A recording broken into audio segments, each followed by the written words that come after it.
Welcome back to the class. Today is the final discussion on Weber. This is the last class on Weber. We are having a critical assessment or a critical evaluation of Max Weber and his overall contributions to the discipline of sociology. We have had several sessions, I think 9 classes including this. So we could spend some time in discussing Weber in a rather elaborate manner, trying to understand his overall contribution for the methodological as well as the substantive theoretical contributions of Weber. And let us have a look at Weber. Let us have a critical evaluation at Weber, a critical assessment at Weber, trying to position Weber among the different sociologists and try to understand to what extent Weberian arguments and Weberian theories have stood the time and to what extent they have influenced the further course of the discipline and its trajectory over these decades. So one of the very important points is about the nature of theorization of Weber. Weber did not believe that timeless universal laws could ever be developed because so much that had occurred in history was the result of chance events. This is something very fascinating. Maybe for the first time that you are listening to a scholar who very explicitly states that he does not want to or he does not believe in creating huge theories or very all-encompassing theories, a kind of a timeless theories or laws for that matter, which can be applicable to every society. Okay, because you know that this had been the trend ever since the time of Montesquieu or Auguste Comte or Spencer, even Durkheim and even Karl Marx. Okay, all of them had they exhibited this urge to develop meta theories that can explain almost everything according to them. But here comes Weber and makes a much humbler, much important, at the same time important invention, saying that a timeless universal law could ever be developed because so much had occurred in history was the result of chance events. A host of things, okay, which had happened in different societies were chance events. Okay. They were not really created by conscious human events. They were not really created by a set of people who wanted to achieve certain things. On the other hand, they were simply chance events. And you can't have a theory that cannot really look into each of the specificities.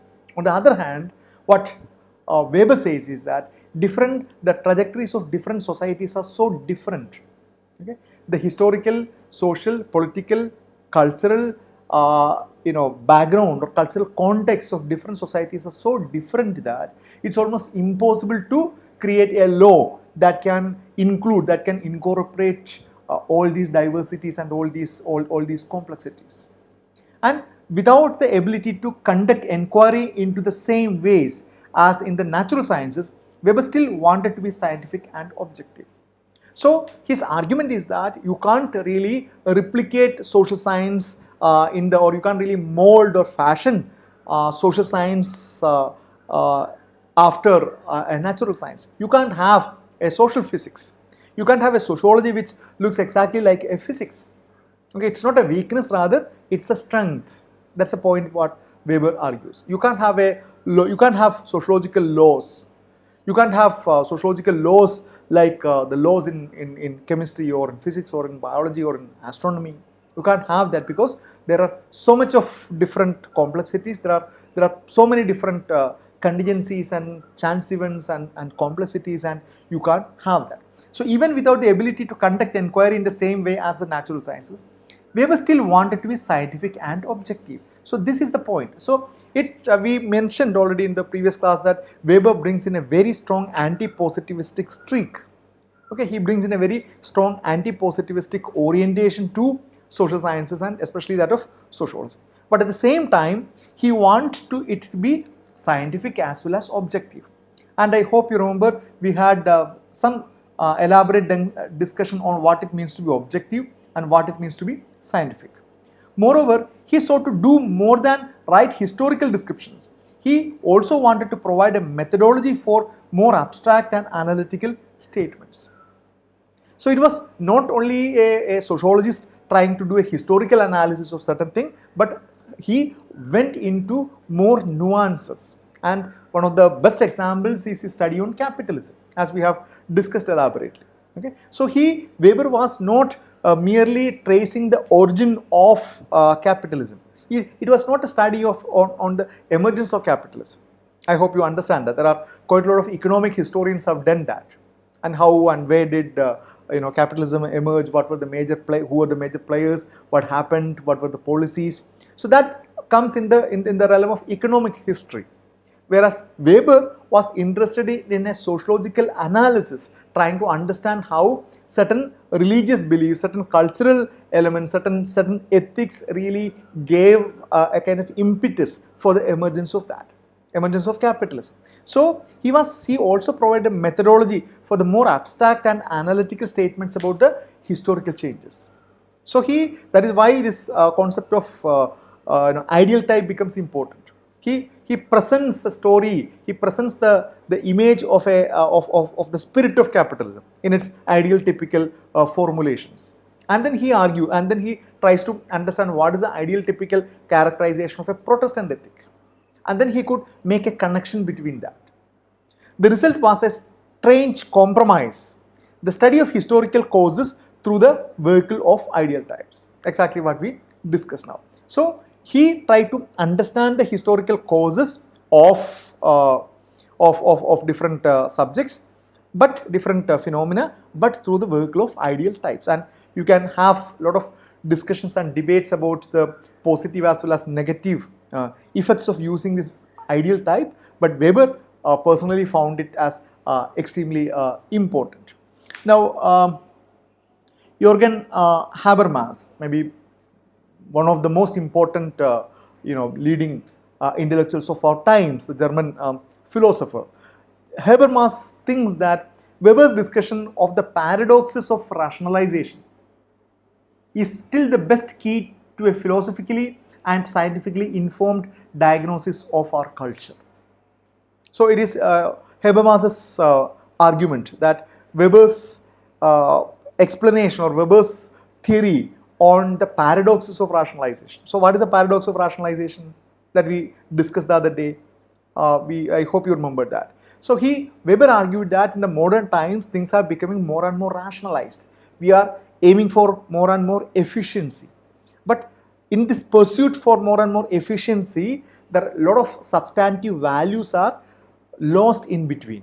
Okay, you can't have a highly value oriented as well as a highly rationalized goal oriented means at the same time.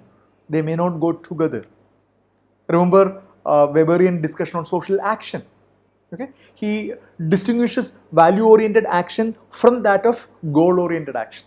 Goal oriented action is the typical instrumental rationalist action where your only goal is to achieve your destination, your end in the most efficient manner.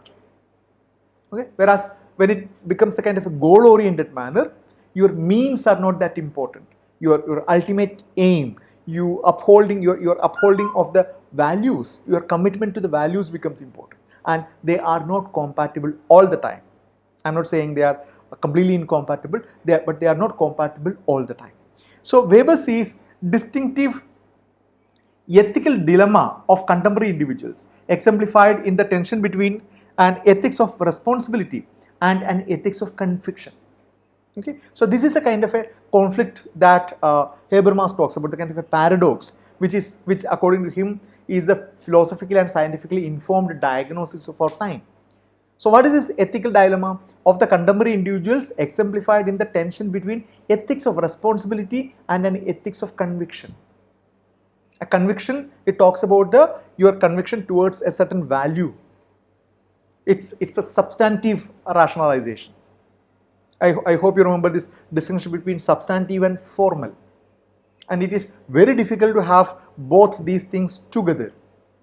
You are in your everyday practices, you're ideologically committed to that, at the same time formally as well. So that is a kind of dilemma between the ethics of responsibility, that you need to do certain things in the most efficient way, but at the same time your convictions might be different. And this dilemma, Weber argues, is something very important. And he is also a cultural relativist, for he thinks that science cannot decide what values people should follow, that our belief system cannot be based on any ultimate truth.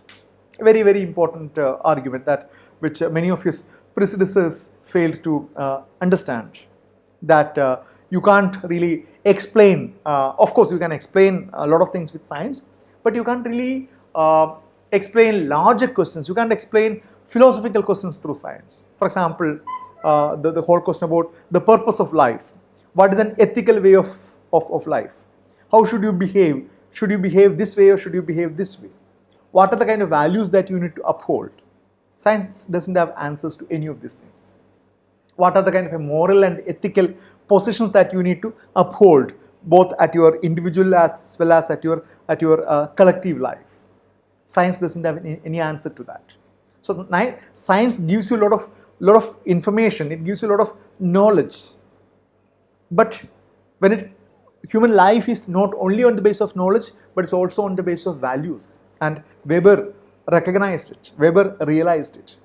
So what values people should follow, that our belief system cannot be based on the ultimate truth. Okay, you can't, again we know that science does not have or science does not give you an ultimate truth. Science keeps on revising its truths. Maybe today's truth could be tomorrow's false. So science does not give you that sense of certitude. Science does not give you that sense of permanence. Whereas for a strong believer, if he keeps away his doubt whether the basis of his belief is right or not, but then he gets complete satisfaction of conviction of holding on to something that he thinks is absolutely correct. And at the psychological level, that conviction provides him with quite a lot of solace. It provides him with quite a lot of comfort. Rather than, on the other hand, for a scientist, for somebody who believes in science, these truths are not permanent. These truths today's truth could become tomorrow's known truth, or could be false. Assertions of cultural or religious fundamentalism, the idea that an authentic culture is being undermined by Western modernity and rationalization, occur throughout the world.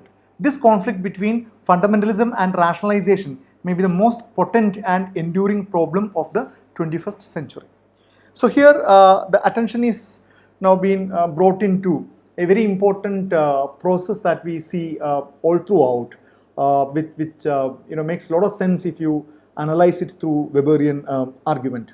I hope you remember we mentioned about re-enchantment of the world, where the argument that there is an increased relevance of religion, or religion has made a comeback.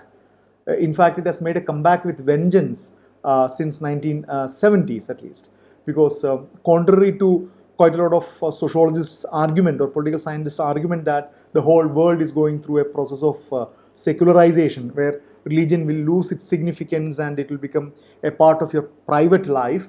What has happened after 1970s is religion has come back into the public sphere, and usually through its combination with religion and political power. So we saw that phenomenon in India, we saw it in several Muslim countries, several Islamic societies. We saw the resurgence of religious revivalism. So the point is, many of these revivalist tendencies has a long history, because there has been very interesting argument. There have been very interesting argument that most of this revivalism or most of this they emerge from a kind of a contestations with the Western rationality. And if you look into quite a lot of religious reformist movements within Islam or within Hinduism, all of them emerged as a reaction to the influence of colonial modernity. So on one hand, what has happened is and that has assumed the character of a fundamentalism. And here you need to keep in mind that we are not talking about fundamentalism in a negative sense. Okay, what is the meaning of fundamentalism? We often attribute this term fundamentalism in a very rather negative way. But fundamentalism, especially religious fundamentalism, needs to be seen as an urge to go back to the fundamentals of any religion. Okay, there is a newly found call, or a renewed call to its from a religion to its members to go back to the fundamentals, to cling on to the fundamentals more vigorously. And this comes when the elites or the priests think that the community has degenerated both politically, socially and economically, and the prime reason for this degeneration is that the community has moved away from its core values and core principles. So that's a time when the clergy exhort its members, or the priests exhort its members, or the elites exhort their members to get back to the fundamentals. So that is how every fundamentalist movements emerge. But the tragedy or the kind of an irony is that they will be forced to identify or forced to create a set of fundamentals in a completely different context.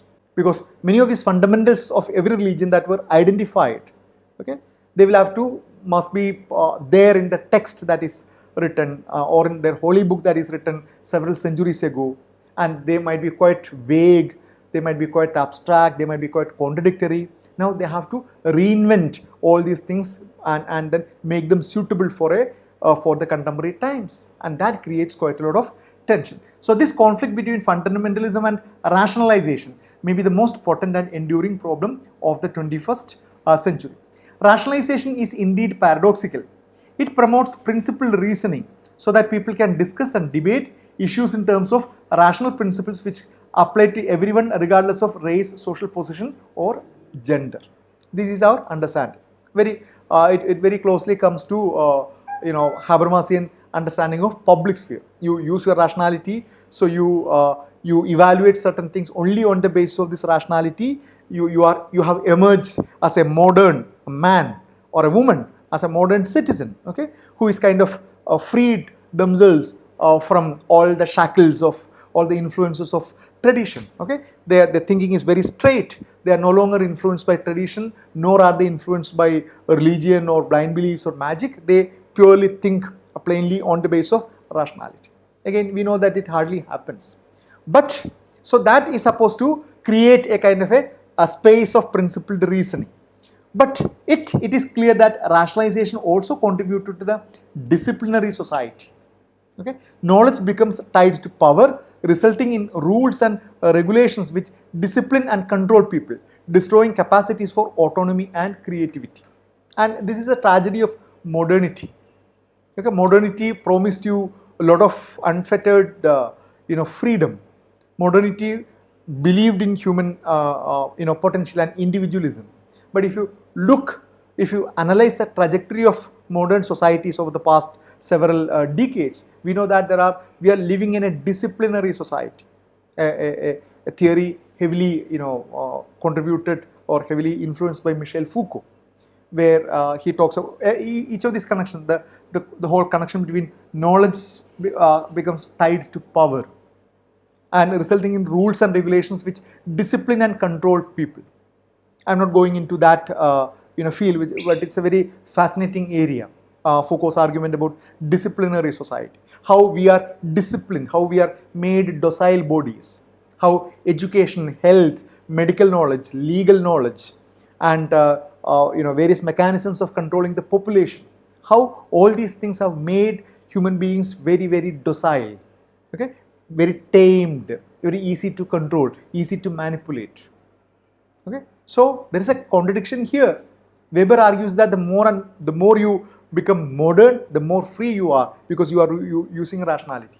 On the other hand, we are increasingly becoming a disciplinary society, both at the hand of the state as well as by the hands of these multinational corporations. We know that the whole debate about how our privacy in the 21st century has only become a joke, isn't it? Your most important personal data must have been shared or collected by whomever they want in this era.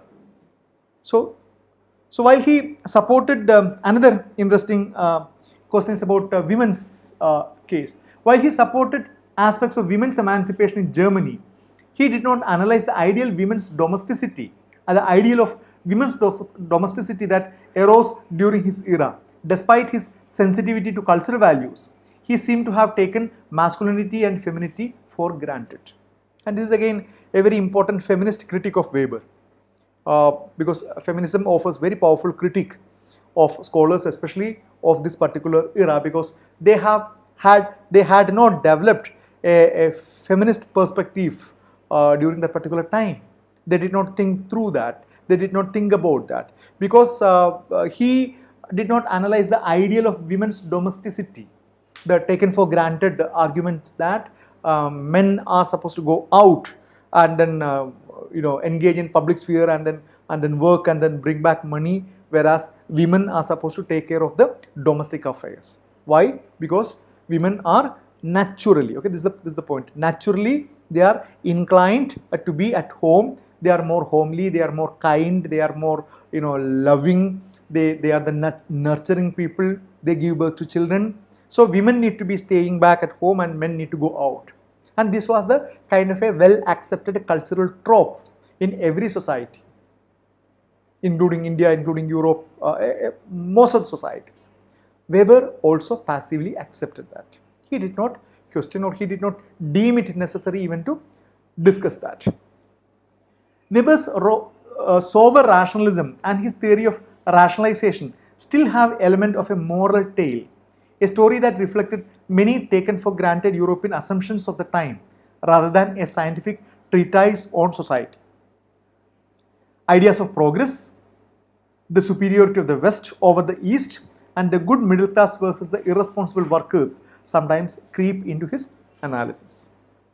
Again, very interesting thing, because Weber very steadfastly he tries to keep away from the moral positions, unlike Durkheim.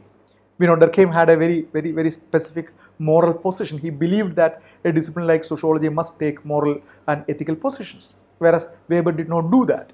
Okay? Weber, he did not take any particular moral position, but at the same time, as we discussed in the previous class, he had that kind of an Orientalist outlook. He believed in this idea of progress as distributed, generated and distributed by the Europeans, and the superiority of the West over the East, the good middle class versus the irresponsible workers, yeah, because middle class they have the ability to think rationally, whereas the working class, the poor people, they don't have this faculty, and sometimes they creep into his analysis. Weber, more than Marx or Durkheim, sees history as a contingent process and focuses on concrete histories and cultures in his historical sociology. He does not advocate a simple evolutionary model, though his ideas about rationalization seem to suggest such a logic. This is something that we discussed in the previous class. Weber is not fond of formulating, all-encompassing meta-theories. He doesn't want to provide a theory and say that, okay, you can use this theory to explain social change so far in every society. They are very too tall claims. He doesn't believe in that.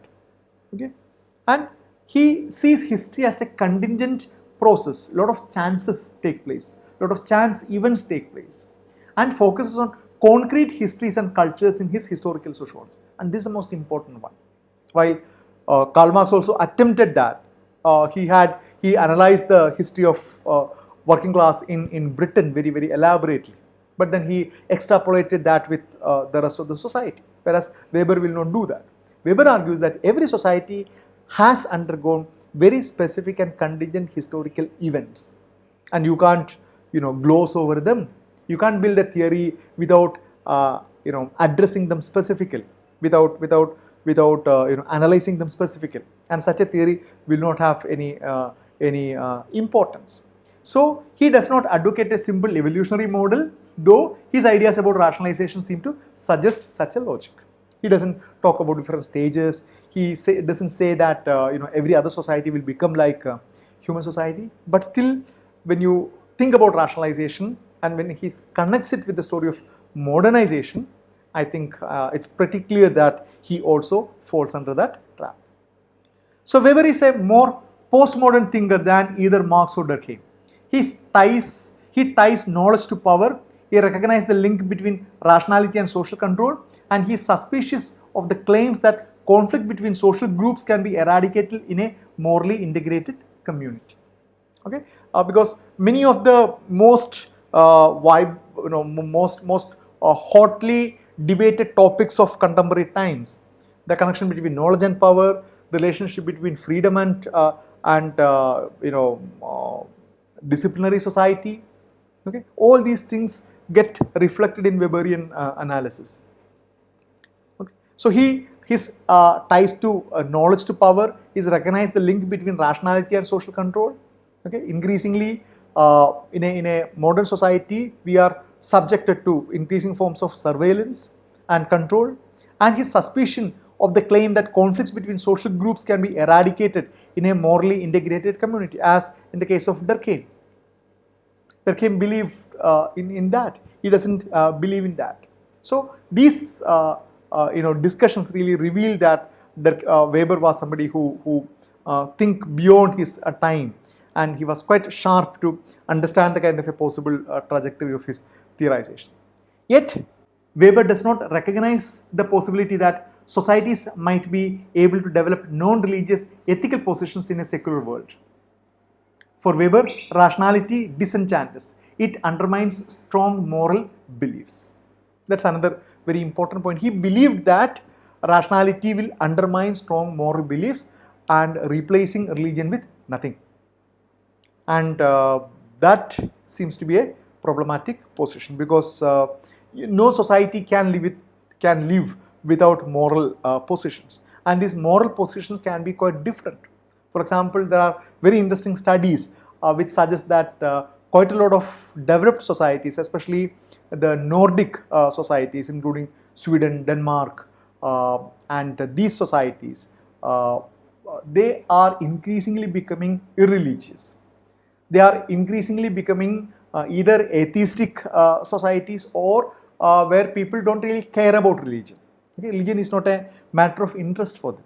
And these are the places which has the lowest amount of crime, lowest amount of human rights abuses, and the highest human development indices. So what does it explain? So scholars have argued that these societies where religion has been made disappear, alternative value systems have taken over. Sense of equality, sense of human rights, sense of individual right they provide a kind of an important basis for your ethical standing. So Weber believed that he did not believe in a non-religious ethical position. For Weber, rationality disenchants and undermines strong moral beliefs. But of course, these societies are disenchanted societies, but they have something to replace the religion. And it's not that they are enchanted by these ideas of freedom or equality or human rights, but rather they have taken it as an ingrained value in their everyday life. In addition, Weber does not discuss the complexity of cultural identity, the psyche, and the social interaction with such sophistication as he might have. So he doesn't look into cultural identity, he doesn't look into the questions of races or gender or ethnicity or such kind of things, and the psyche and social interaction with much sophistication as he might have done. Weber does not explore exactly how bureaucratic rules are followed, how a shared sense of what rules mean is developed. Of course, we know that he developed only an ideal typical construct of bureaucracy. And while he was absolutely clear that you are not going to see such a completely perfect bureaucracy anywhere in the world, but he did not examine it by himself. He left it for others. He left it for maybe his students or the future generation of sociologists to sociologically, empirically analyze how bureaucracies actually work. These rules were created and sustained in a cultural context, not by isolated individuals who have no connection with one another. So how bureaucracy functions in different societies is a very interesting study. How the functioning of bureaucracy is heavily influenced by certain cultural underpinnings. It's a very fascinating area of study. Weber did not venture into that, but that would have been really interesting. So, while Weber calls for the methodological practice of Westerhen, the sympathetic understanding of others as central part of sociological analysis, he does not sufficiently explore the fluid, creative, and contingent aspects of social interaction which escape scientific categories. Because he was very, particular that every scientist must be able to objectively analyze the subjective dispositions of actors. But there are host of areas where this objective analysis becomes difficult or rather impossible. We discussed that in the previous class. You won't be able to completely execute this objectivity because of your position, your identities, your belief systems, and the impossibility that you cannot extricate yourself from your cultural milieu. It's impossible. How much ever professionally trained you are, you can only try your maximum. So Weber doesn't look into that. There are quite a lot of he does not sufficiently explore the fluid, creative, and contingent aspects of social interaction which escape scientific categories. There are a lot of terms, categories which you can't study scientifically at all. You can't study suffering, for example. How do you scientifically study suffering? How do we scientifically study pain? How do we sufficiently study, the Holocaust of memories? Very, very daunting, very, very haunting memories. How do we scientifically study? How do we scientifically study trauma experienced by a community, or because of some, say, religious violence or some natural calamity or something? How do we scientifically study that? Or is there any point in trying to scientifically study that? Why should somebody study it scientifically? Why should somebody study and then quantify pain experienced by a group of people or violence experienced by a people? Can we quantify violence on the basis of number of people who are killed, number of people who are seriously injured?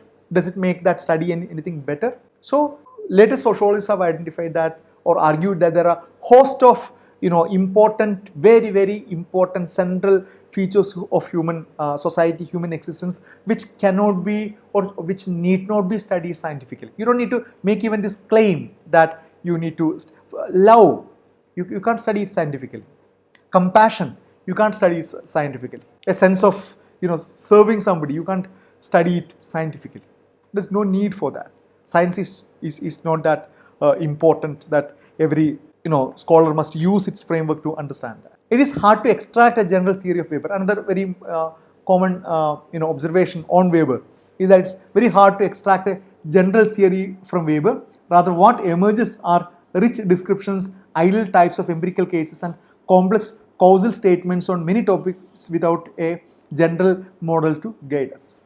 Maybe we can say it as a critic, but that's how a scholar Weber was. We know that we discussed about his personal biography. He had a lot of personal difficulties. He had a mental breakdown and he was out of academia, formal academia, for 2 decades. So all these things must have influenced, must have prevented him from say coming out with something more methodical. But and his writings are also kind of highly disorganized, unconnected, disconnected with each other. So it's very difficult to get a kind of complete grasp of Weber. But if you try to summarize, if you try to evaluate Weber, I don't think that I need to reiterate the importance of Weber. You must have already understood that. He's a person of eminent standing who is always seen as one of the trinities of modern sociology. The trinities of modern sociology, along with Durkheim and Marx. Somebody who definitely provided a shift in the preoccupation with the positivistic science. He initiated an anti-positivistic methodological orientation for sociology, and his analysis dialogue with Marx, his contribution to the study of religion, his central theme of rationality, his arguments about action, his arguments about authority, all are very, very fascinating theories. And that is why Weber still continues to be one of the most influential classical thinkers, whether in the field of bureaucracy, action, authority, religion, modernity. Weber is still a central figure. Okay, so I hope you have followed the classes. I would strongly urge you to read more on Weber. He is a very fascinating scholar, and follow the discussion that we had closely. Okay, so thank you for listening. Let us close the class today. Thank you.